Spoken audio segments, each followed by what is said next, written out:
Assessore, lei oggi qui, insomma, per questo tavolo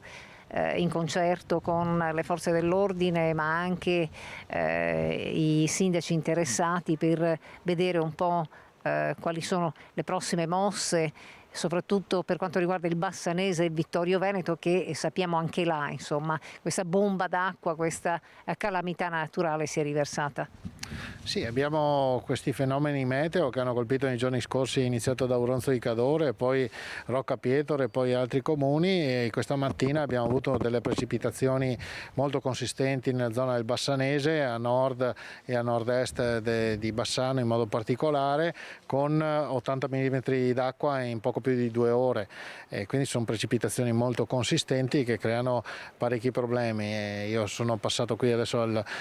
centro operativo intercomunale, che raggruppa appunto un po' il punto nevralgico dove vengono prese le decisioni per il coordinamento dei soccorsi. So che i vigili del fuoco sono sul campo, abbiamo 20 organizzazioni di protezione civile che sono sul campo da questa mattina e il Presidente Zaia sta già predisponendo la richiesta di stato di emergenza a livello nazionale. Ecco, quali sono le criticità che lei intanto ha avuto modo di sentire? Insomma, le immagini le avete riportate voi, quindi penso sia facilmente comprensibili le difficoltà: allagamenti di scantinati, abbiamo avuto strade interrotte, smottamenti, insomma grandinate ma più nella parte trevigiana, quindi insomma i danni ci sono e sono consistenti. Ovviamente adesso si cerca di ripristinare le condizioni nel più breve tempo possibile con la macchina dei soccorsi e poi dopo ci sarà il momento della conta dei danni e dei ristori. Ecco, senta, ma al di là di questo, insomma, vediamo che sono sempre più numerosi episodi di questo genere. Non va magari non correndo dietro le calamità, ma insomma non va ripensato un po' quello che è anche il nostro ambiente, proprio perché questi fenomeni che di solito sono tropicali, in realtà insomma abbiamo visto che sono anche fenomeni italiani e di casa nostra.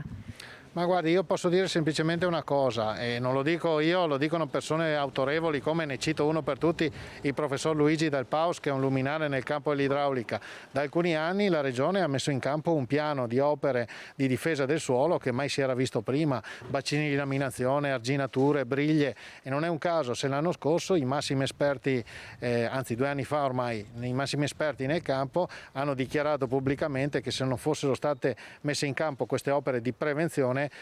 quello che è successo con l'uragano Vaia avrebbe avuto conseguenze ben peggiori. Ricordiamoci che nel 2010 c'è stata l'alluvione che ha allagato mezzo Veneto, ci sono state 32 rotture arginali, nel 2018 nessuna rottura arginale, quindi si sta intervenendo con un mega piano di interventi. Abbiamo investito più di 1 miliardo di euro di opere, ne mancano ancora 2, ma si continua su questa strada.